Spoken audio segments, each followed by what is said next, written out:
ब्रह्म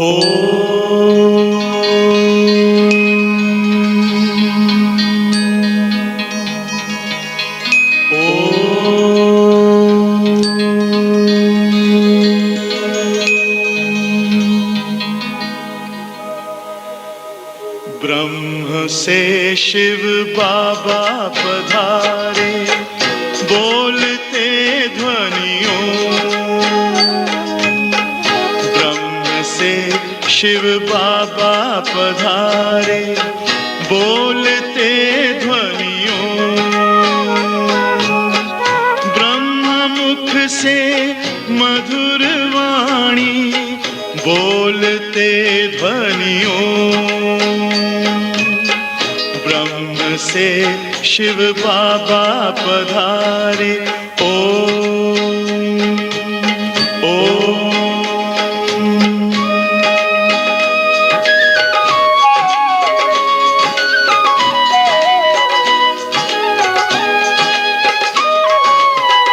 ओम की इस मधुर ध्वनि से किया परिवर्तन, प्रेम शांति सिखा के बदला सभी का जीवन। आदि देव प्रजापिता श्री, बोलते ध्वनियों। ब्रह्म मुख से मधुर वाणी, बोलते ध्वनियों। ब्रह्म से शिव बाबा पधारे, ओम ओम।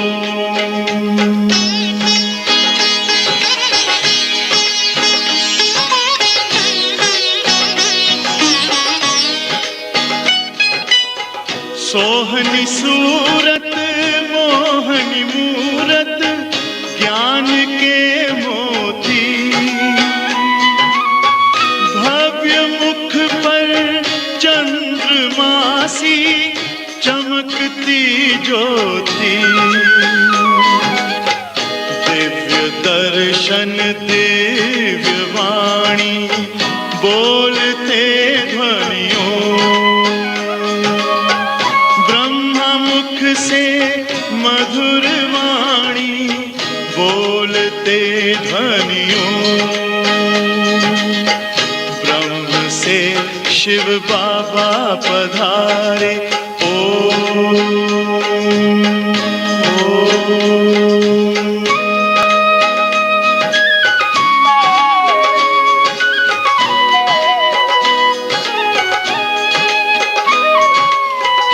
विश्व में पाप की जब घटा छाई,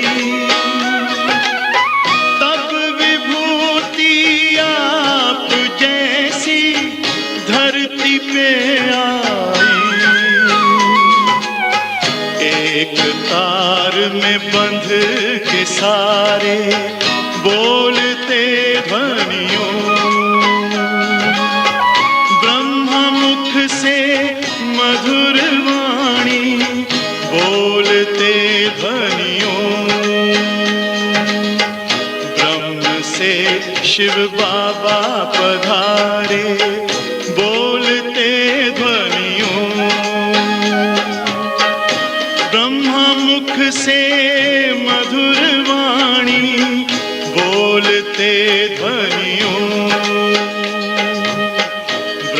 से शिव बाबा पधारे, ओम ओम ओम।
ओम शांति।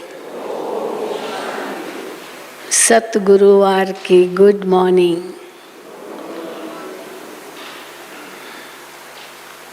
सतगुरु बाबा आए हैं हमारी तकदीर जगाने। आज की सारी मुरली है तकदीर। तकदीर हम भी अपनी जगा कर आए हैं और बाबा हमारी तकदीर जगाने आए हैं।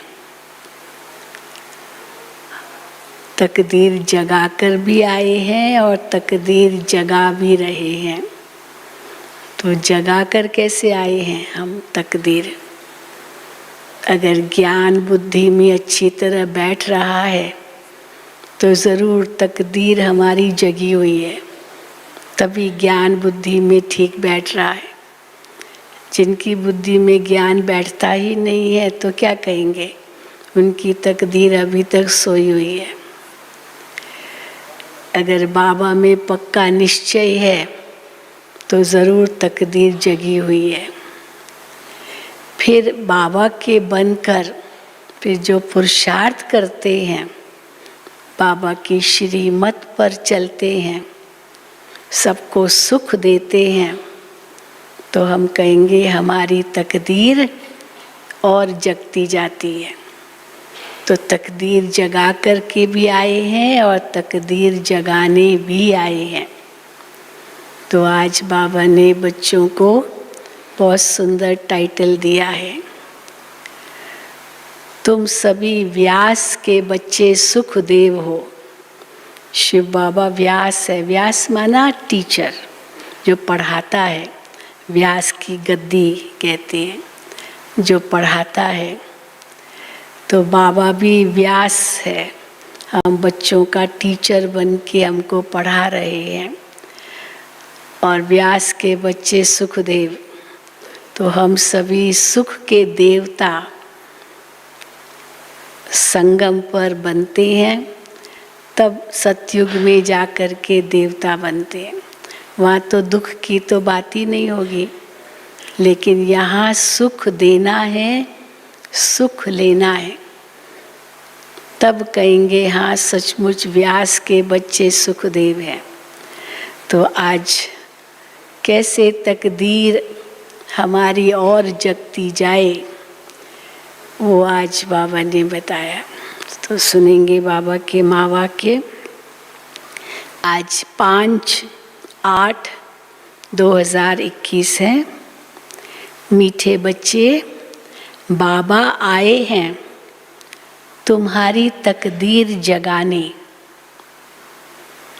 पावन बनने से ही तकदीर जगेगी।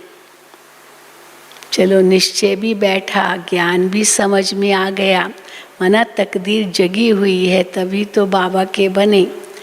लेकिन फिर पुरुषार्थ भी करना है, और सबसे बड़ा पुरुषार्थ है पवित्रता का। तो मीठे बच्चे, बाबा आए हैं तुम्हारी तकदीर जगाने। पावन बनने से ही तकदीर जगेगी। प्रश्न, जिन बच्चों की तकदीर जगी हुई है उनकी निशानी क्या होगी?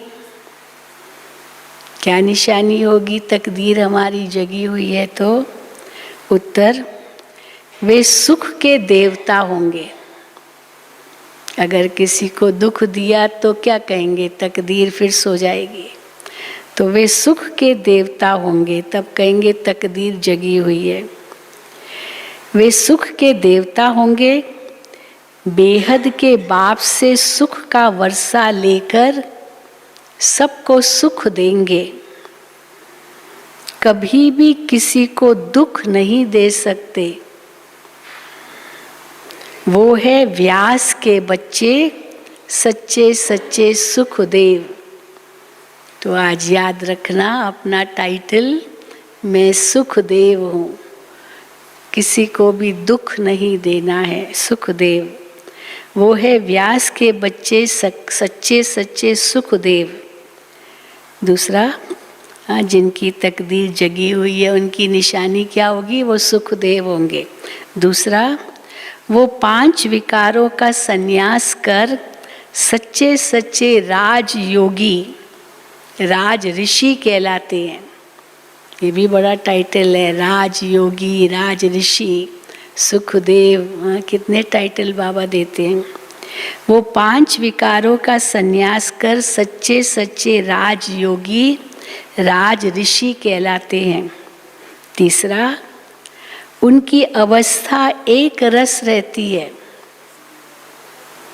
उन्हें किसी भी बात में रोना नहीं आ सकता, कभी आंखों से दुख के आंसू नहीं आएंगे।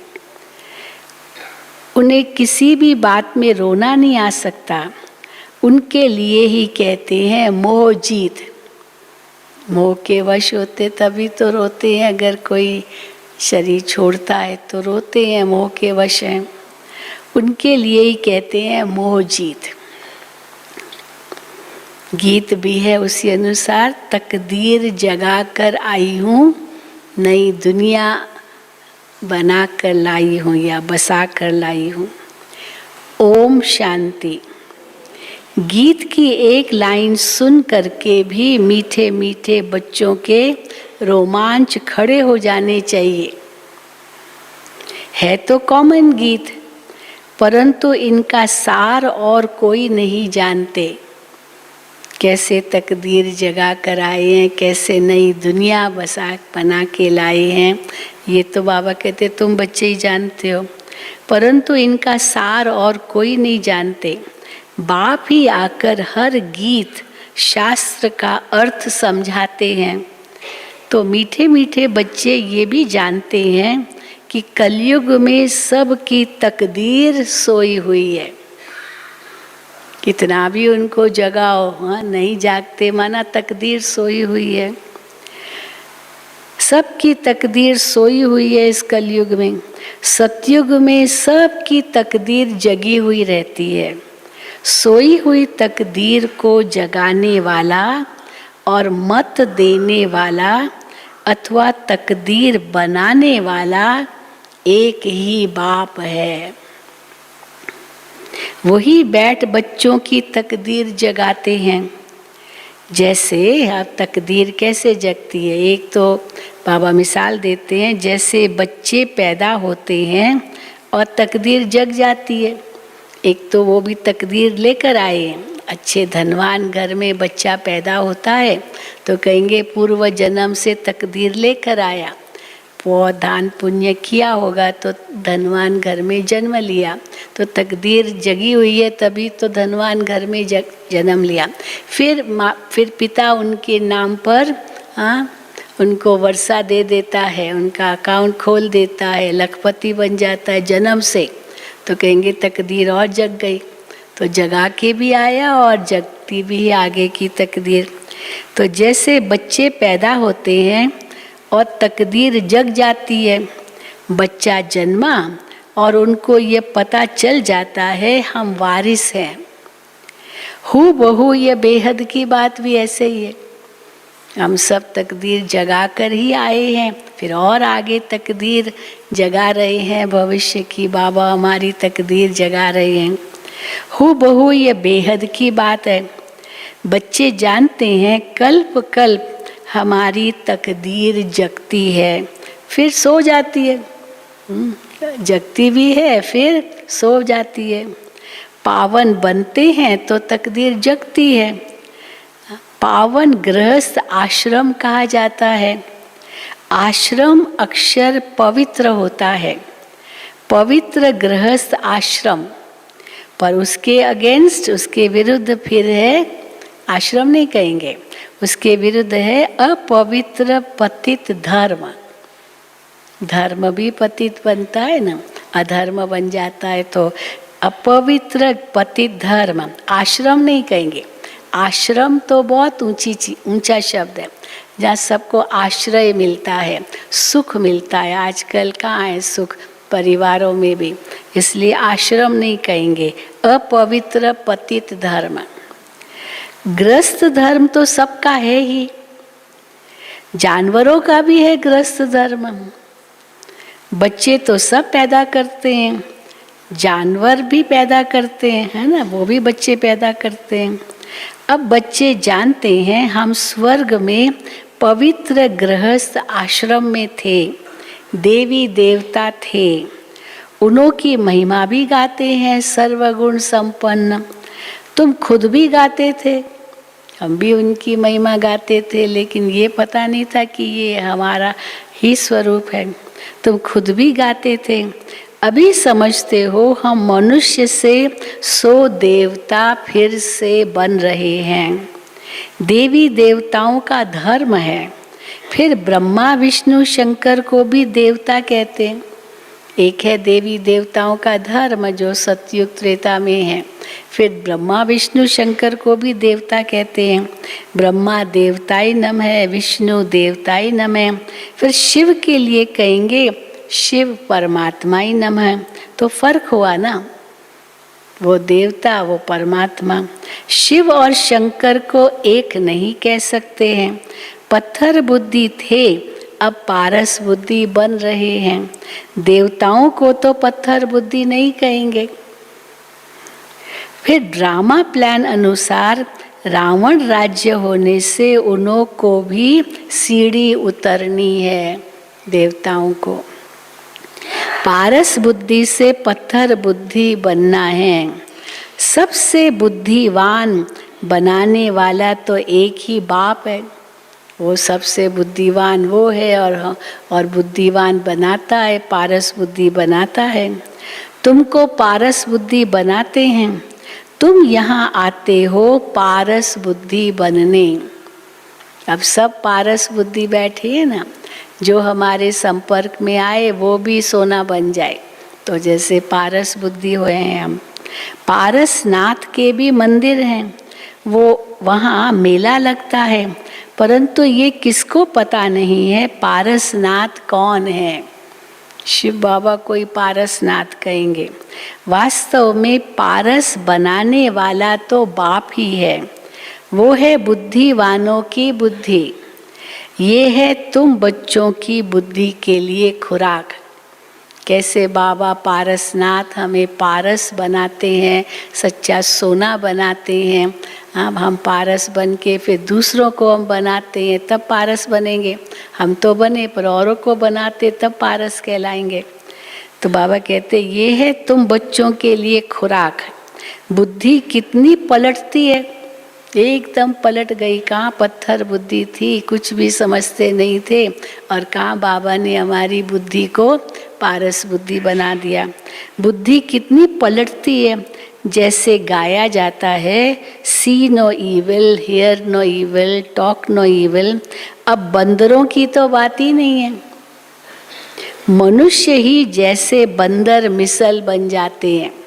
हाँ बाबा कहते हैं एप्स होते ना, एप्स होते हैं जिनको क्या कहते हैं वन मानव कहते हैं। बिल्कुल चलते जै 2 पैर से चलते हैं, ने मोटे मोटे होते हैं, पर है तो बंदर ही। उनकी शक्ल तो वैसे ही बंदर जैसी है। तो वन मानव की मनुष्य से भेंट की जाती है। तो कैसे हो गए हैं आज के मनुष्य।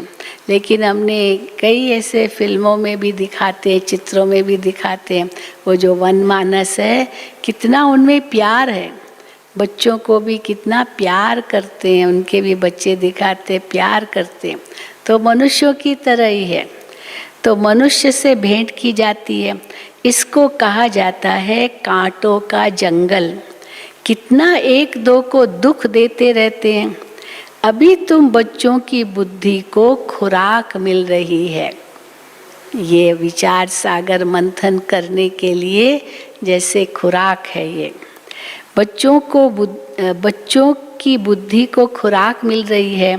बेहद का बाप खुराक दे रहे हैं। ये पढ़ाई है, ये पढ़ाई खुराक भी है। इसको ज्ञान अमृत भी कहते हैं। इस ज्ञान की को क्या क्या बाबा टाइटल देते हैं, बड़ी लिस्ट बन सकती है। ये ज्ञान क्या है, खुराक है, पढ़ाई है, अमृत है। तो इसको ज्ञान अमृत भी कहते हैं। अब वो कोई जल आदि की बात नहीं है। आजकल तो सब चीज़ों को अमृत कह देते हैं, गंगा जल को भी अमृत कहते हैं। देवताओं के पैर धोकर पीते हैं, पानी रखते हैं, उनको भी अमृत की अंजलि समझते हैं। अंजलि जो लेते हैं उसको ऐसे नहीं कहेंगे कि ये पतितों को पावन बनाने वाला है। वो अंजलि देते हैं ना, ऐसे चमचे से ऐसे देते हैं, मंदिर में जाओ तो अंजलि में आप लेते हो और फिर पीते हैं तो समझते इससे पावन होंगे। लेकिन ये पतित पावनी गंगा नहीं कहते, तो उनको भी अमृत की अंजलि समझते हैं। अंजलि जो लेते हैं उसको ऐसे नहीं कहेंगे ये पतितों को पावन बनाने वाला है। गंगा जल के लिए कहते हैं पतित पावनी है। कहते भी हैं मनुष्य मरे तो गंगा जल मुख में हो। दिखाते हैं अर्जुन ने बाण मारा फिर अमृत जल निकला। दिखाते हैं भीष्म पिता में जब ये लेटा हुआ था, अनेक जो उनके बाण थे उन पर लेटा हुआ तो उसको प्यास लगी। अर्जुन मिलने गया तो भीष्म पिता ने कहा कि हमें प्यास लगी है, तो उसने तीर मारा और वहाँ ही पानी निकला जैसे गंगा निकली। तो बाबा कहते हैं दिखाते अर्जुन ने बाण मारा फिर अमृत जल पिलाया। तुम बच्चों ने कोई बाण आदि नहीं चलाए। एक गांव है जहाँ बाणों से लड़ाई करते हैं, अभी भी है। कई ऐसे देशों में आदिवासी वहाँ के ऐसे, और उनका जो मुखिया होता है वो उनका राजा होता है। तो इसीलिए बाबा कहते हैं एक गांव है जहाँ बाणों से लड़ाई करते हैं, वहाँ के राजा को ईश्वर का अवतार कहते हैं। बाप कहते हैं ये सब भक्ति मार्ग के गुरु हैं। सच्चा सच्चा सतगुरु एक ही है। सर्व का सद्गति दाता एक है, जो सबको साथ ले जाते हैं। बाप के सिवाय वापस कोई भी ले नहीं जा सकता। सबको वापस ले जाने का काम केवल एक बाप का ही है। ब्रह्म में लीन हो जाने की तो बात ही नहीं है। वापस ले जाना है, घर में विश्राम करेंगे। ब्रह्म में लीन हो जाने की तो बात ही नहीं है। ये नाटक बना हुआ है जो चक्र अनादि फिरता ही रहता है। वर्ल्ड की हिस्ट्री ज्योग्राफी कैसे रिपीट होती है ये अभी तुम जानते हो। मनुष्य अर्थात आत्माएं, मनुष्य जब कहते हैं तो आत्मा कहेंगे। मनुष्य अर्थात आत्माएं अपने बाप रचयिता को भी नहीं जानते हैं, जिसको याद भी करते हैं ओ गॉड फादर। हद के बाप को तो कभी गॉड फादर नहीं कहेंगे। गॉड फादर अक्षर बहुत अदब यानी इज्जत के साथ कहते हैं, ओ गॉड द फादर, हम ऐसे कहते हैं, बहुत अदब से, रिस्पेक्ट से, इज्जत से कहते हैं। उनके लिए ही कहते हैं वो पतित पावन दुख हरता सुख करता है। एक तरफ कहते हैं वो दुख हरता सुख करता है, फिर और क्या कहते हैं भगवान के लिए, एक तरफ का वो दुख हरता सुख करता है, फिर क्या कह देते हैं, फिर कहते फिर कोई दुख होता है वह बच्चा आदि मर जाता है तो कह देते हैं ईश्वर ही सुख दुख देता है। ईश्वर ने हमारा बच्चा ले लिया, ये क्या किया, हाँ ईश्वर ने हमारा बच्चा ले लिया, माना दुख दिया, तो सुख भी वही देता दुख भी वही देता। ईश्वर को फिर गालियाँ देते हैं, कहते भी हैं ईश्वर को गालियाँ भी देते हैं, कहते भी है ईश्वर ने बच्चा दिया, फिर अगर उसने वापस ले लिया तो फिर रोते क्यों हो।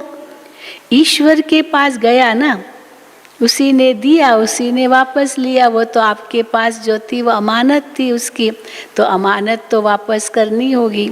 तो बाबा कहते ईश्वर के पास गया। सतयुग में कब कोई रोते नहीं हैं। बाप समझाते हैं रोने की तो कोई दरकार ही नहीं है।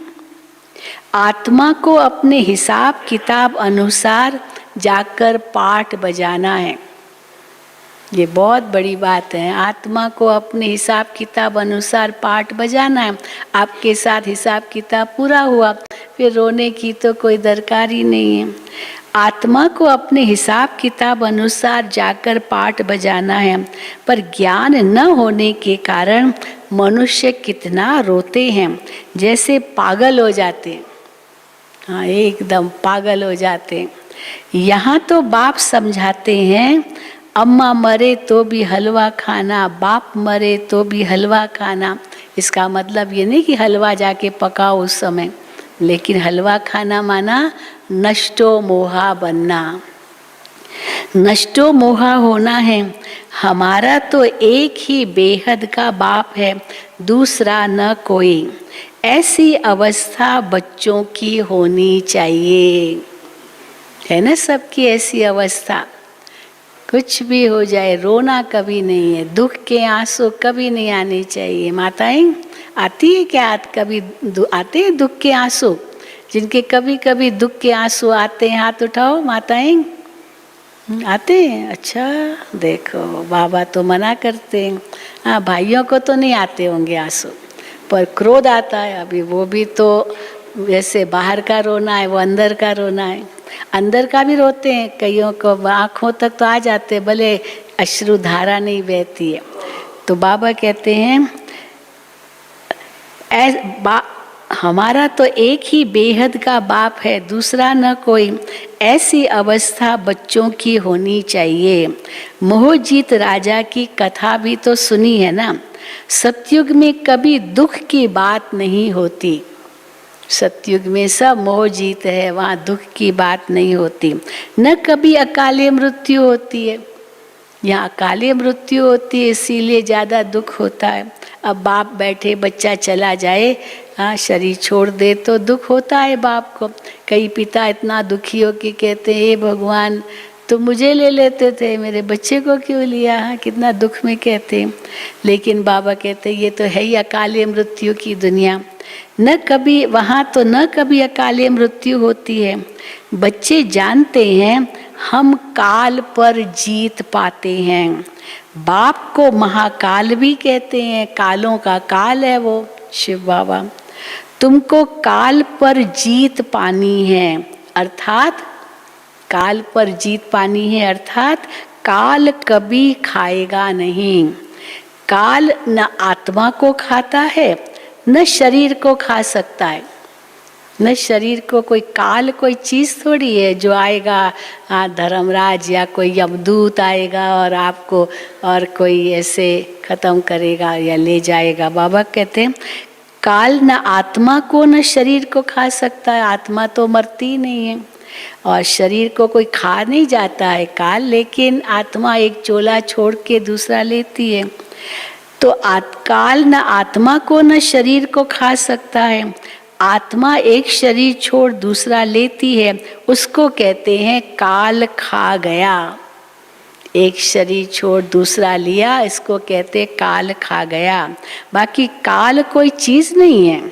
मनुष्य महिमा गाते रहते हैं, समझते कुछ भी नहीं है। अच्युतम केशवम, तो बहुत कुछ गाते हैं। तो बाप समझाते हैं ये 5 विकार तुम्हारी बुद्धि को कितना खराब कर देते हैं। इस समय कोई भी बाप को नहीं जानते हैं, इसलिए जो बाप को नहीं जानते हैं इसलिए क्या बन गए हैं, इसको ऑर्फन्स की दुनिया कहा जाता है, अनाथों की दुनिया। और माँ बाप भी कोई नहीं जानते हैं तो अनाथ हो गए, इसलिए इनको ऑर्फन्स की दुनिया कहा जाता है। कितना आपस में लड़ते झगड़ते रहते हैं। जब भाई बहन आपस में लड़ते झगड़ते रहते तो कहेंगे ना तुम्हारे माँ बाप कहाँ हैं? माँ बाप के होते हुए थोड़ी लड़ेंगे। तो बाबा कहते सब अनाथ बन गए, लड़ते झगड़ते रहते हैं। कितना आपस में लड़ते झगड़ते रहते हैं। ये सारी दुनिया है तो बाबा का घर, सब बाबा के भगवान के बच्चे हैं। ये सारी दुनिया बाबा का घर है ना। बाप सारी दुनिया के बच्चों को पतित से पावन बनाने आते हैं। आधा कल्प बरोबर पावन दुनिया थी ना। गाते भी हैं उस पावन दुनिया के लिए, राम राज्य के लिए क्या गाते हैं? राम राजा राम प्रजा राम साहूकार है, बसे नगरी जिए दाता, धर्म का उपकार है। तो जहाँ धर्म का उपकार है वहाँ फिर अधर्म की बात कैसे हो सकती है? कोई भी अधर्म की बात नहीं होती है वहाँ। कहते भी हैं वहाँ शेर बकरी इकट्ठे जल पीते हैं, फिर वहाँ रावण आदि कहाँ से आए? समझते ही नहीं हैं। बाहर वाले तो ऐसी बातें सुनकर हंसते हैं। ये भारत वाले क्या कहते हैं? हंसते हैं। बाप आकर ज्ञान देते हैं, ये पतित दुनिया है ना, अब प्रेरणा से पतितों को पावन बनाएंगे क्या? बाहर वाले क्या कहते, कई कहते ना ये क्या भारत में ये क्या कहते, एक इनके कितने भगवान हैं, एक भगवान की स्त्री चोरी हो गई और दूसरा भगवान सबकी स्त्रियां चुराता था। हाँ, ऐसे क्या क्या ग्लानि कर देते हैं। तो बाबा कहते हैं, तो वो हंसते हैं। तो बाप आकर के ज्ञान देते हैं, ये पतित दुनिया है ना, अब प्रेरणा से पतितों को पावन बनाएंगे क्या? पतित दुनिया है, पावन बनाना है सबको, तो प्रेरणा से थोड़ी बनाएंगे। बुलाते हैं हे पतित पावन आओ, तो जरूर भारत में ही आया था। अब भी कहते हैं मैं ज्ञान का सागर आया हूँ। हाँ, मैं कार्य अपना कर रहा हूँ, मैं ज्ञान का सागर आया हूँ, तुम्हें आप समान मास्टर ज्ञान सागर बनाने। बाप को ही सच्चा सच्चा व्यास कहेंगे। तो ये व्यास देव और तुम उनके बच्चे सुखदेव। तुम अभी सुख के देवता बनते हो, सुख का वर्षा ले रहे हो। किससे? सुख का वर्षा किससे ले रहे हो? व्यास शिवाचार्य से। शिवाचार्य आचार्य है, शिव बाबा आचार्य है, व्यास है शिक्षक है। तो व्यास शिवाचार्य से, व्यास के बच्चे तुम हो, परंतु मनुष्य मूंझ न जाए इसीलिए कहा जाता है शिव के बच्चे हो। और कहेंगे व्यास के बच्चे हो तो फिर वो व्यास समझ लेंगे जिसने भाई महाभारत लिखा या जो कुछ कहा, तो या गीता या बाबा कहते वो व्यास कहेंगे तो समझेंगे कि वो व्यास, लेकिन तो कहना पड़ता है शिव के बच्चे। उनका असुल नाम है शिव। आत्मा को जाना जाता है, परमात्मा को भी जाना जाता है। वही आकर पतित से पावन बनने का रास्ता बताते हैं। कहते हैं मैं तुम आत्माओं का बाप हूँ। कहते हैं अंगुष्ठे मिसल है। वो क्या कहते हैं? अंगुष्ठे मिसल है, तो इसलिए अंगुष्ठाकार की पूजा करते हैं, शिवलिंग या शालिग्राम की पूजा करते हैं, अंगुष्ठे मिसल समझते हैं। अब इतना बड़ा तो यहाँ ठहर भी न सके। बाबा मिसाल देते ना, अगर यहाँ आत्मा इतनी बड़ी अंगुष्ठाकार होती और यहाँ आ जाए तो ये घोड़ा निकल आए, यहाँ पर इतना बड़ा वो तो इसलिए बाबा कहते इतना बड़ा तो यहाँ ठहर भी न सके। वो तो बहुत सूक्ष्म है। डॉक्टर लोग भी माथा मारते हैं आत्मा को देखने के लिए, परंतु देख नहीं सकते। आत्मा को रियलाइज किया जाता है, महसूस किया जाता है, हाँ आत्मा है, चेतनता है, रियलाइज किया जाता है। बाप पूछते हैं अब तुमने आत्मा को रियलाइज किया, अनुभव किया, महसूस किया कि आप आत्मा हो या आप देह नहीं हो, तो अपनी आत्मा को रियलाइज किया। इतनी छोटी सी आत्मा में अविनाशी पाठ नूंधा हुआ है, जैसे कि एक रिकॉर्ड है। रिकॉर्ड भरा हुआ होता है ना सीडी के अंदर, जैसे वो रिकॉर्ड भरा हुआ है। पहले तुम देह अभिमानी थे, अभी देही अभिमानी बने हो। तुम जानते हो हमारी आत्मा 84 जन्म कैसे लेती रहती है। इनका एंड नहीं होता, अंत है ही नहीं। 84 जन्म पूरा किया फिर एक से शुरू, इनका एंड नहीं है। कोई पूछते हैं ये ड्रामा कब से शुरू हुआ, परंतु ये तो अनादि है, ये कभी विनाश नहीं होता। इस पर रमेश भाई ने एक बार बहुत अच्छी बात सुनाई थी कि मम्मा से किसी ने पूछा, मम्मा आखिर कभी तो शुरू हुआ होगा ना, ऐसे थोड़ी है कि चलता ही रहेगा, कभी तो शुरू हुआ होगा। तो मम्मा का वो मानता समझता नहीं था, तो मम्मा ने उनको बड़ा अच्छा मिसाल दिया। मान लो हम कहेंगे अच्छा 50 बार चला है ये चक्र, अभी हम कहेंगे इस बार कि इस चक्र में 50 बार चला है। अब अगला चक्र आएगा तो फिर कहेंगे क्या 51वां चक्र चला, तो फिर बदल गया चक्र, ड्रामा बदल गया, क्योंकि 50 से वो 51 आ गया।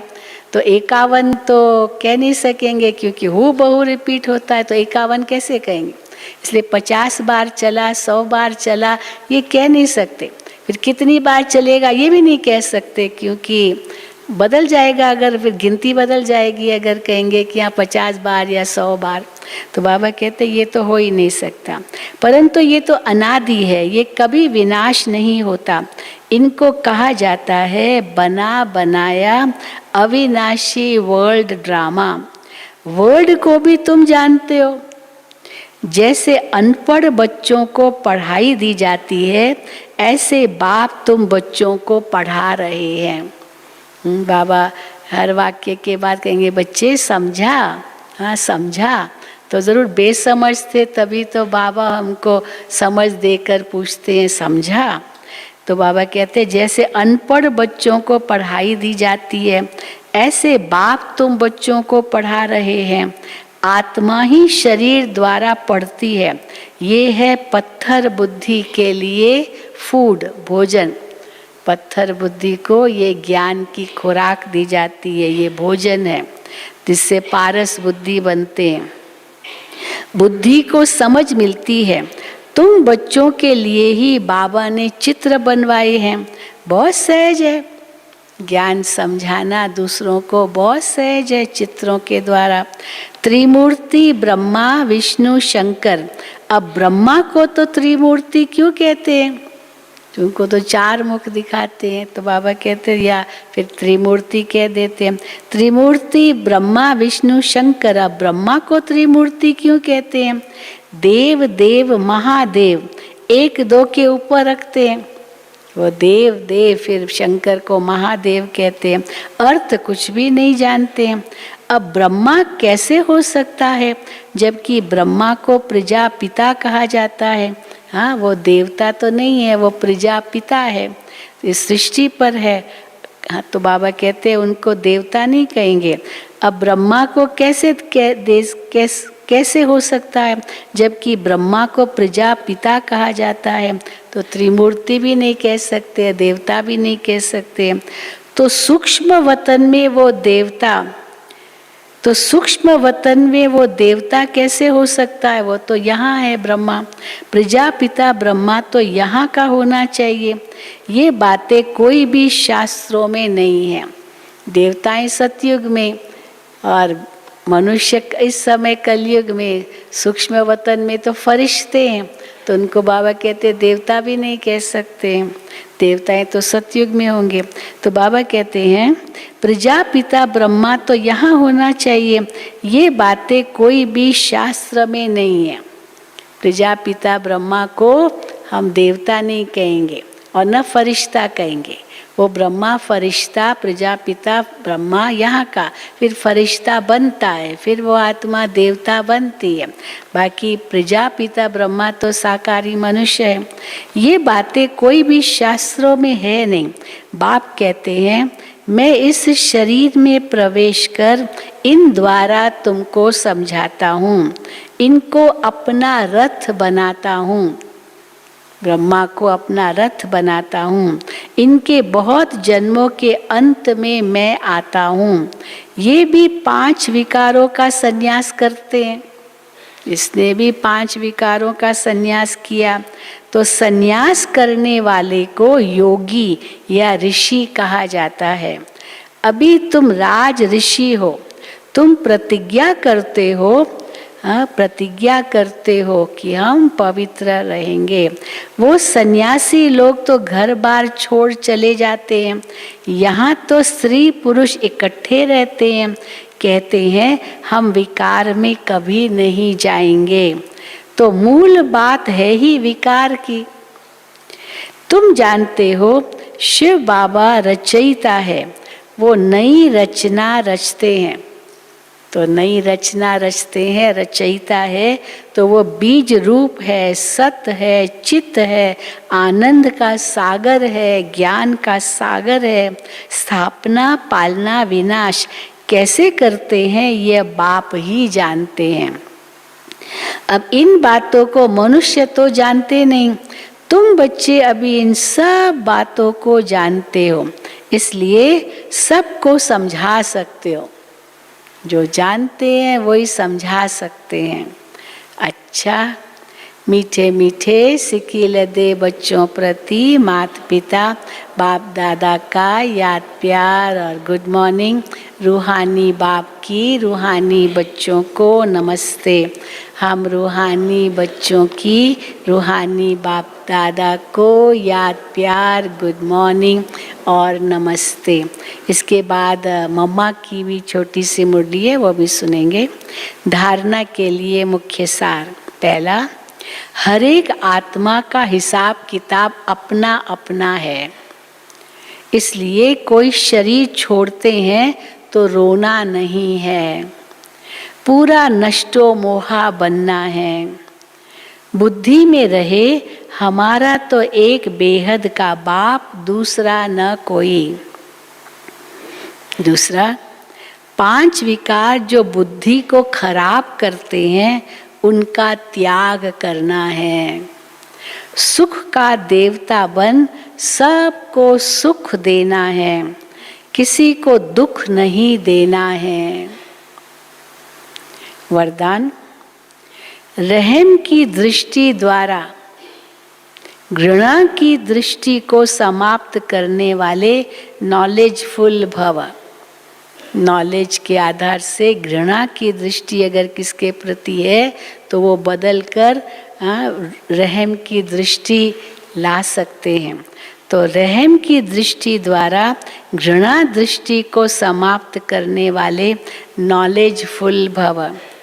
जो बच्चे 1-2 के संस्कारों को जानकर संस्कार परिवर्तन की लगन में रहते हैं, तो दूसरों के संस्कार को जानकर उनसे घृणा नहीं करते हैं, लेकिन अपने संस्कार परिवर्तन में रहते हैं। तो जो बच्चे 1-2 के संस्कारों को जानकर संस्कार परिवर्तन की लगन में रहते हैं, कभी ये नहीं सोचते हैं कि ये तो है ही ऐसे। ऐसे कहना माना जैसे घृणा आ गई उसको, ये तो है ही ऐसे। उन्हें कहेंगे नॉलेजफुल, जो अपना संस्कार परिवर्तन करते, ये दूसरे के लिए नहीं कहते ये तो है ही ऐसे। वे स्वयं को देखते और निर्विघ्न रहते हैं। उनके संस्कार बाप के समान रहम दिल के होते हैं। अब समझो किसी ने किसको कहा पागल, पर जो पागल कहने वाला है वो स्वयं भी थोड़ा पागल है, तब वो दूसरे को कहा पागल। अब जिसको कहा पागल वो थोड़ी घृणा करेगा, क्योंकि समझता बेचारा है ये ऐसा, तो इसके मुख से निकला, तो घृणा नहीं करेगा, रहम करेगा, है ना। तो इसलिए बाबा कहते हैं उनके संस्कार बाप के समान रहम दिल के होते हैं। रहम की दृष्टि घृणा दृष्टि को समाप्त कर देती है। ऐसे रहम दिल बच्चे कभी आपस में खिटखिट नहीं करते, वे सपूत बनकर सबूत देते हैं। स्लोगन, सदा परमात्म चिंतन करने वाले ही बेफिक्र बादशाह है। सदा परमात्म चिंतन करने वाले ही बेफिक्र बादशाह हैं, उन्हें किसी भी प्रकार की चिंता नहीं हो सकती। मातेश्वरी जी के अनमोल महावाक्य, छोटा सा क्लास है। अखंड ज्योति तत्व साइलेंस लॉज है। लॉज में रहते खाते मना लॉज में रहते हैं, तो अखंड ज्योति तत्व है वो साइलेंस लॉज है। और साकारी दुनिया प्लेग्राउंड है, यहाँ खेलने आते हैं, वहाँ रहते हैं। साकारी दुनिया प्लेग्राउंड है।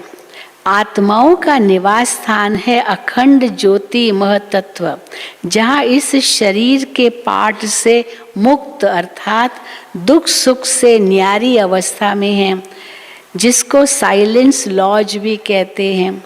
और आत्माओं का शरीर सहित पाठ बजाने का स्थान प्ले ग्राउंड, ये साकार दुनिया है, खेल का मैदान है ये साकार दुनिया। तो मुख्य दो दुनिया हैं, एक है निराकारी दुनिया, दूसरी है साकारी दुनिया। दुनिया वाले तो सिर्फ कहने मात्र कहते हैं कि परमात्मा रचयिता है, पालन करता है, संहार करता है, वही खिलाता है, वही मारता है, वही जलवाता भी है, तो दुख सुख देने वाला वही है। जब कोई को दुख आता है तो कहते हैं प्रभु तेरा भाना मीठा लागे, तेरा भाना मीठा लागे। भगवान जो भी दो, दुख दो, सुख दो, कांटा दो, फूल दो, सब मीठा लागे। अब ये है अयथार्थ ज्ञान, क्योंकि दुख तो भगवान देता नहीं। अब ये है अयथार्थ ज्ञान, क्योंकि ये कोई परमात्मा का काम नहीं है।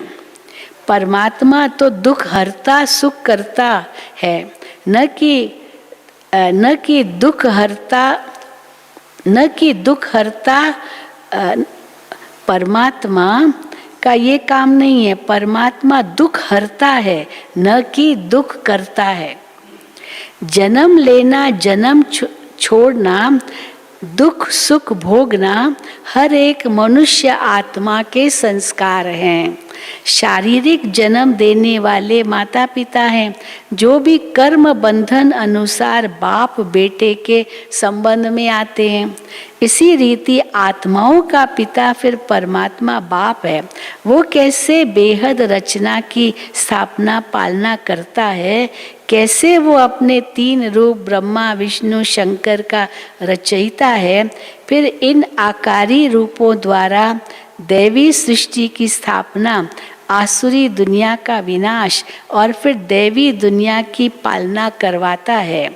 परमात्मा के ये तीन काम बेहद के, हद के नहीं है, बेहद के। बाकी ये दुख सुख जन्म मरण कर्मों अनुसार होता है।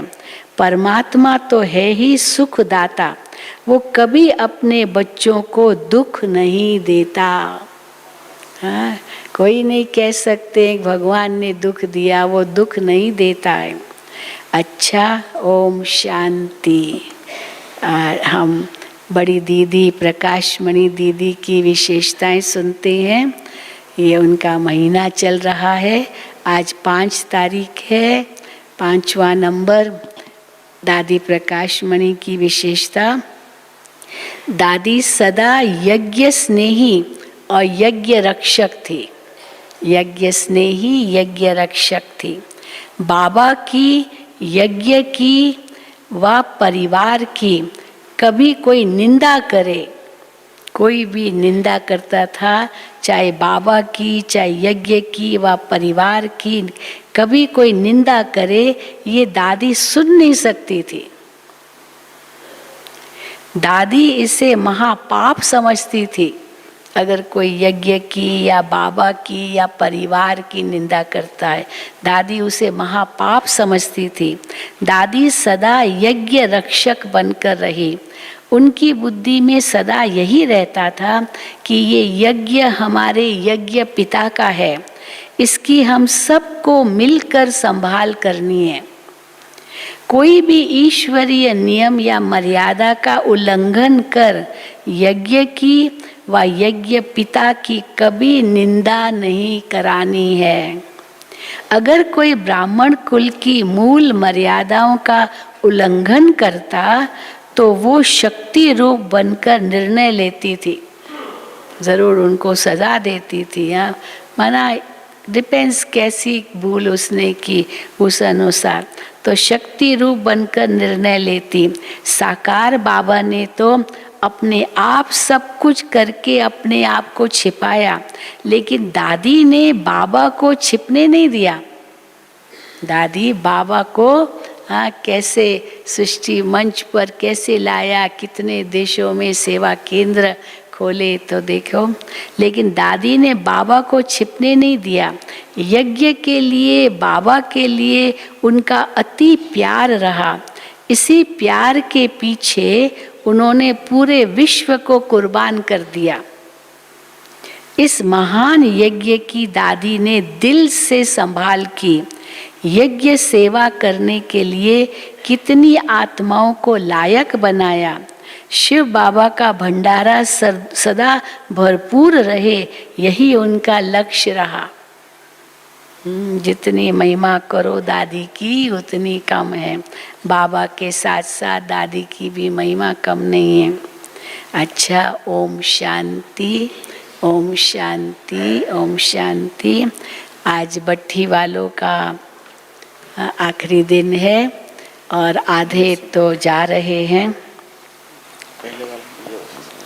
आधे तो जा रहे हैं, इसलिए कुछ रुकेंगे, कुछ कल जाएंगे, कुछ सुना परसों भी जा रहे हैं, लेकिन आधे आज जा रहे। जो आज आधे जो जा रहे हैं हाथ उठाएं। आज देखो कितने जा रहे हैं।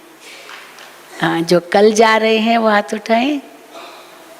अच्छा, परसों जो जा रहे हैं वो हाथ उठाएं।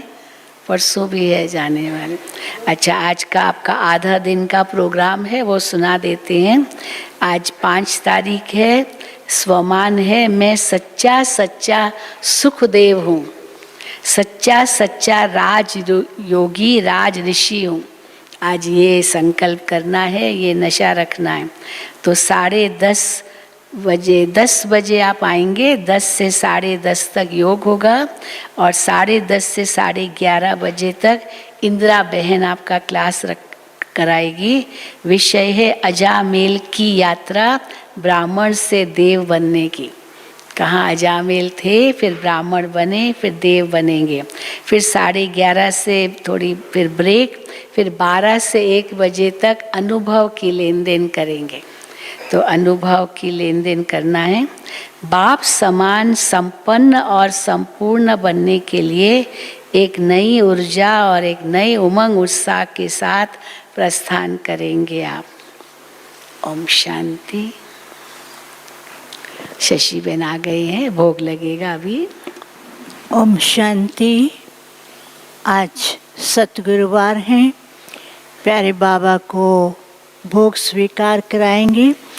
और आज के दिन तो बहुतों का ही प्यारे बाबा के प्रति याद प्यार भी है, भोग भी है। हमारे बीच में रावेर के शर्मा जी का परिवार आया। हाथ खड़ा करें, पीछे बैठे हैं एकदम है। आगे आ जाए, आगे जगह है। शर्मा जी का जो परिवार आया है सब आगे आ जाए, आगे बहुत जगह है। बहनें भी बहुत पीछे आगे आ जाए। आप सभी को मालूम हो कि रावेर के शर्मा जी साकार बाबा के समय से और दादियों के टाइम से बहुत पालना भी ली है और बहुत अथक सेवाधारी होकर के सेवा करते रहे हैं। और कुछ समय पहले वो सेवा करते करते ही बाबा की याद में ही बाबा के पास पहुँचे। बाबा तो उनको दूसरी और विशेष सेवाएं देंगे। इनको बैठने के लिए जगह दे दो आगे, है ना, दूसरी लाइन में, तीसरी लाइन में। इधर भाइयों की तरफ भी है दूसरी लाइन में जगह। इसके अलावा देखो जूनागढ़, पोरबंदर और भी कई स्थानों से जो भट्ठी के लिए आए हैं उनके निमित्त भी बहुतों के आज भोग हैं। आप सबके तरफ से प्यारे बाबा को याद प्यार देंगे और बाबा जो सुनाएंगे वो सुनेंगे। और उस दूसरी तीसरी लाइन में इनको जगह दे दो, है ना। भाइयों की तरफ भी बैठ जाओ, खाली बैठ जाओ। बहनें उधर बैठ जाओ, भाइयों की तरफ खाली। और फिर भोग के बाद बाबा जो सुनाएंगे वो हम सुनेंगे। और उसके बाद सभी भाई बहनों को अमृत जो है वो टोली डिपार्टमेंट के पास मिलता है, वहाँ पर अमृत लेंगे। अच्छा, ओम शांति।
पंछी रे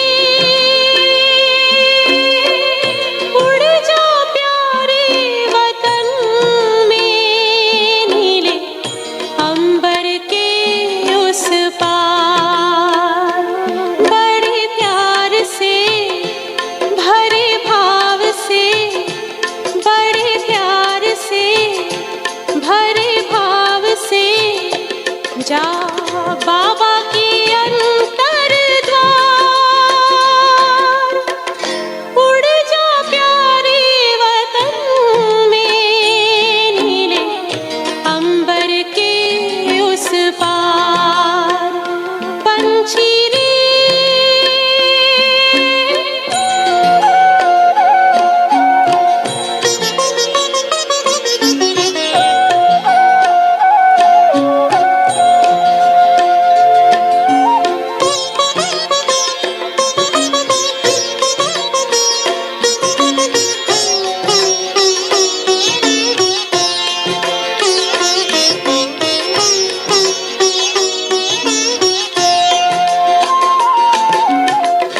पंचेंद्रिय का छोड़ दे बंधन, तन मन से तू हो जा समर्पण। पंचेंद्रिय का छोड़ दे बंधन, तन मन से तू हो जा समर्पण। दिव्य ज्योतिर्मय देह धारण कर, बाबा के पास जा हो के मगन। प्रेम की डोर में मोती पिरो के, प्रेम की डोर में मोती पिरो के। कर ले सच्चा श्रृंगार,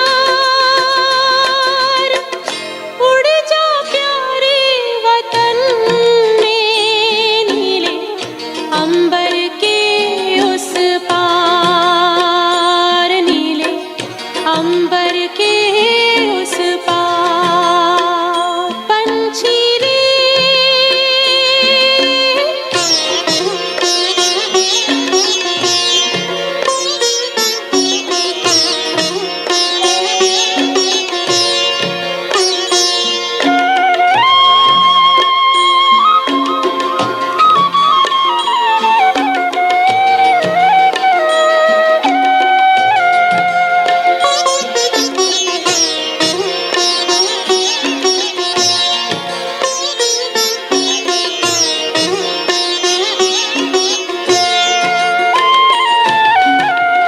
बन के फरिश्ता बाबा से मिलना, देना संदेश हमारा। बन के फरिश्ता बाबा से मिलना, देना संदेश हमारा। याद प्यार हम सबका देना, लावतन का नजारा। सच्ची लगन से बन जा बाबा के, सच्ची लगन से बन जा बाबा के। तू गले को हार, उड़ जा प्यारे वतन में, नीले अंबर के उस पार। हो नीले अंबर के उस पार। पंछी रे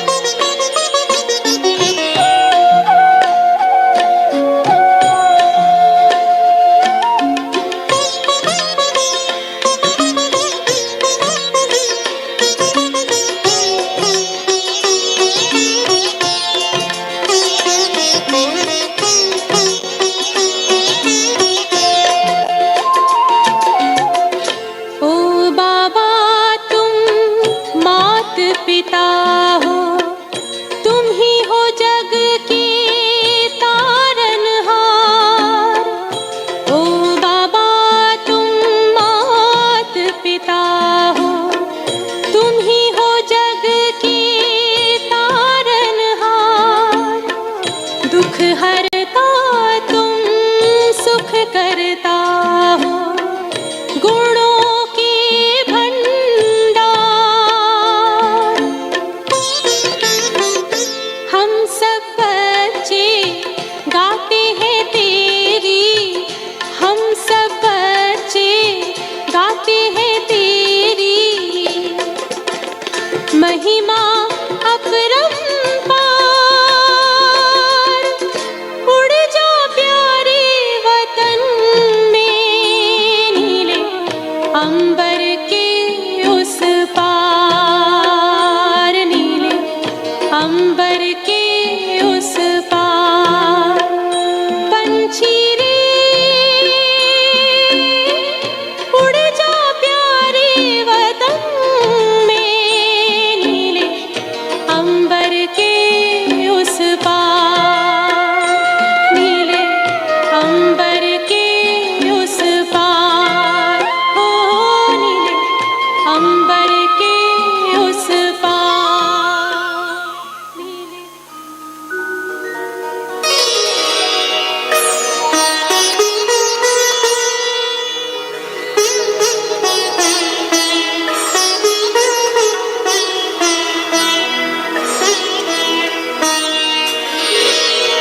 तेरी याद का अमृत पीते हैं, तेरी याद का अमृत पीते हैं, तेरी याद में जीते हैं बाबा, तेरी याद में जीते हैं बाबा, तेरी याद का अमृत पीते हैं, तेरी याद का अमृत पीते हैं। रहे याद सदा ही साथ तेरी, रहे याद सदा ही साथ तेरी।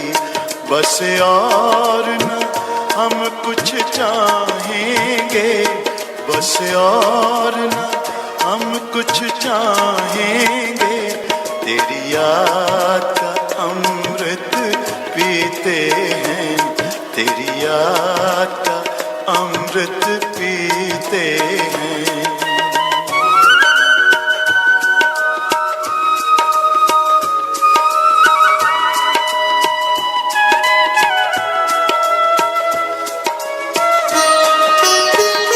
जो पल बीते तेरी यादों में, जो पल बीते तेरी यादों में, वो पल अविनाशी होते हैं, वो पल अविनाशी होते हैं।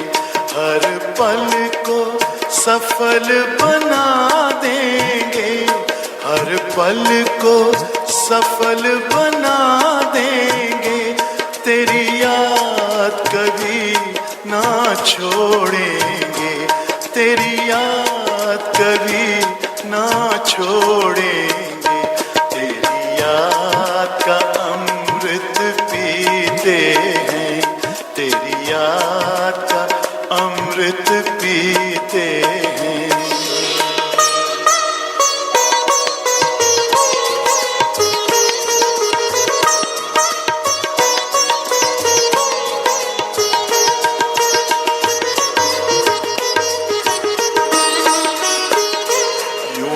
आप रहो संग संग बाबा, यूं ही आप रहो संग संग बाबा।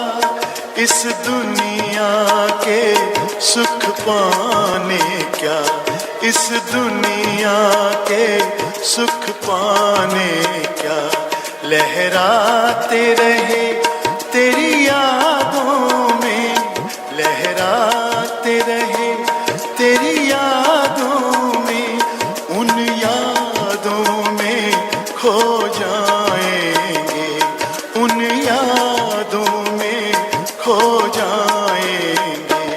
तेरी याद का अमृत पीते हैं, तेरी याद का अमृत पीते।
सतगुरुवार के दिन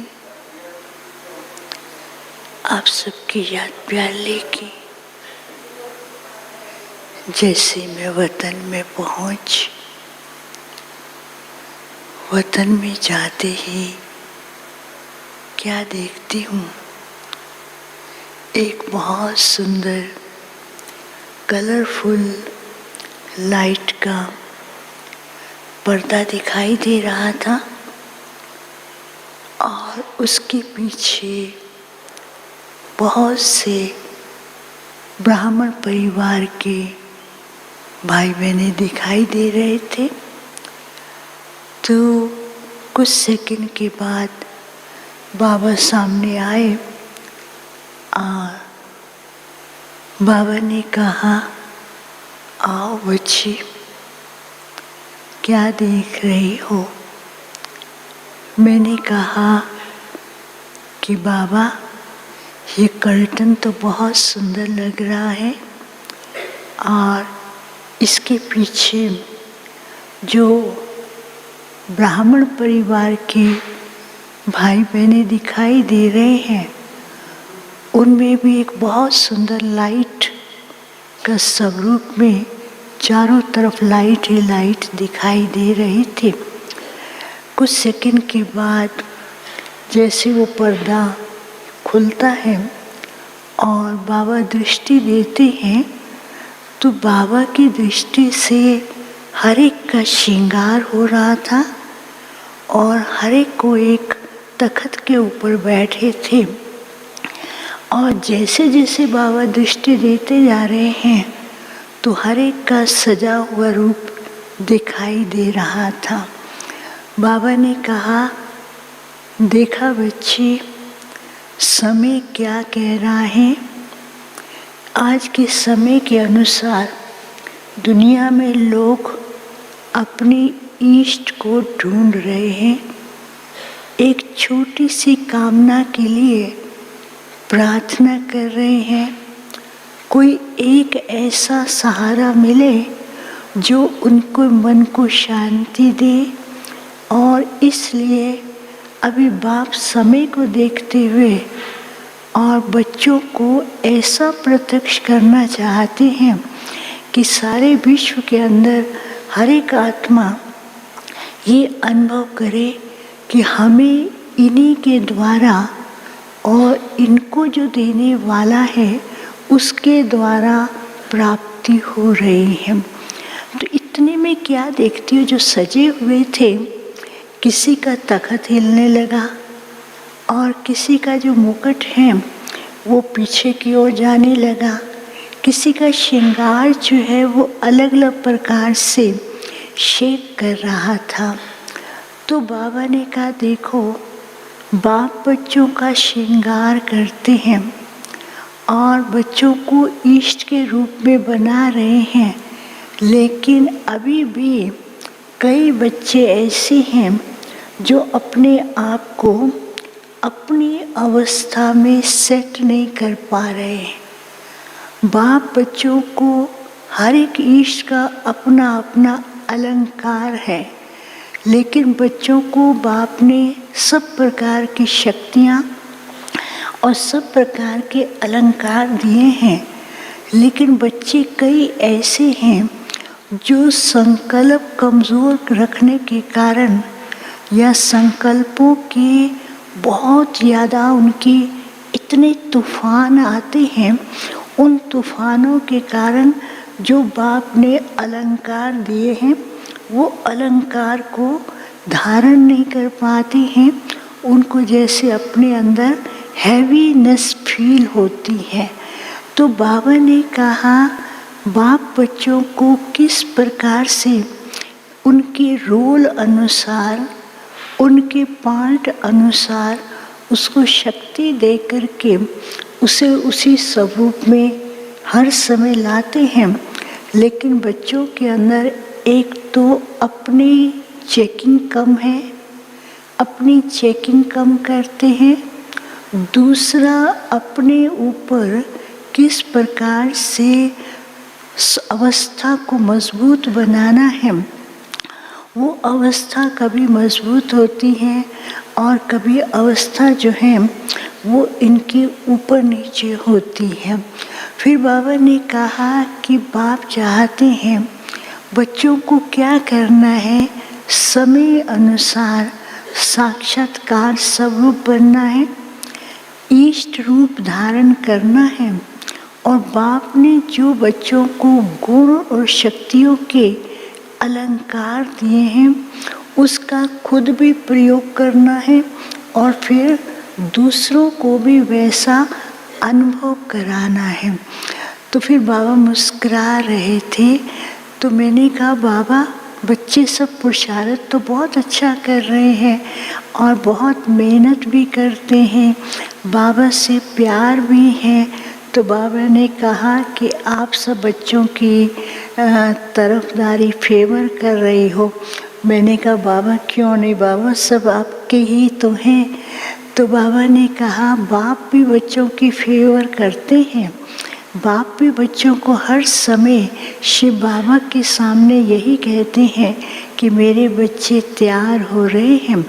लेकिन उसके लिए बच्चों को विशेष क्या करना है, एक तो अपनी अवस्था की चेकिंग करनी है, दूसरा बाप ने जो वरदान शक्तियाँ अलंकार के रूप में दी हैं उसका प्रयोग करना है, तीसरा बाबा ने कहा कि बच्चों को निर्माण चित्त होकर के अपने ऊपर विशेष अटेंशन और निमित्त बन कर के पूरे विश्व की आत्माओं को ऐसा साकाश दें और निमित्त भावना से पुरुषार्थ और सेवा करें।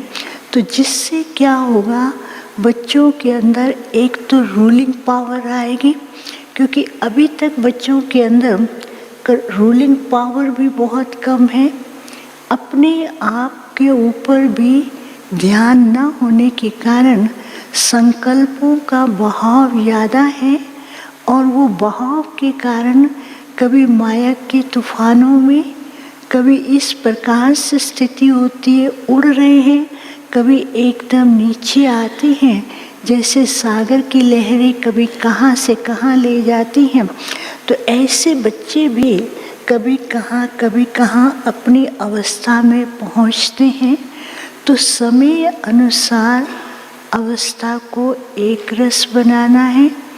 बाप के द्वारा जो शक्तियाँ और वरदान हैं उसका यूज़ करते हुए बाप को प्रत्यक्ष करने के लिए भक्तों को अनुभव कराना है और निमित्त बन कर के ब्राह्मण परिवार के अंदर भी एक दो को सहयोग देते हुए यूनिटी बना कर के रखें, तब जा कर के बाप को प्रत्यक्ष करेंगे, फिर औरों को भी बाप का संदेश दे सकेंगे। फिर बाबा ने फिर वही रूप दिखाया, कैसे वो सजे सजाए इष्ट के रूप में दिखाई दे रहे थे। बाबा ने कहा बाप बच्चों को हर समय ऐसी सेटिंग करके रखते हैं कि बच्चे अपने स्वरूप में रहें, तो अपने आप को प्रॉपर ढंग से सेट करें। फिर तो बाबा को भोग स्वीकार कराया। फिर उसके बाद आज तो जिन जिन के भोग थे उन सब के निमित्त भी बाबा को याद प्यार दिया और फिर बाबा ने हर एक के लिए याद प्यार दिया। फिर जिनके भोग हैं उनका संदेश बाद में सुनाएंगे। ओम शांति।